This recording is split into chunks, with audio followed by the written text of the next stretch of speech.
কলার বাগান কিভাবে করবেন। প্রিয় আমার বন্ধুরা, যারা আমার এই ভিডিওটি দেখছেন, তাদের উদ্দেশ্যে বলছি কলা কিভাবে লাভজনক। আমি এখন মানিকগঞ্জ আছি। বাগানটি কিভাবে তৈরি করে তা শুনে আমি তো অবাক। এত সুন্দর প্রসেসিং, কম খরচ কিন্তু লাভ বেশি।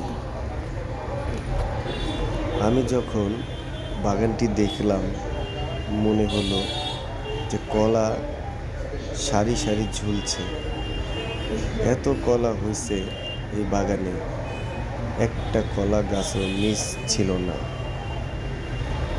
আমি বললাম, ভাই এত কলা হওয়ার কারণ কি? সব গাছে এত কলা। সে বলল, প্রসেসিং করতে পারলে কলা মিস হওয়ার কথা না।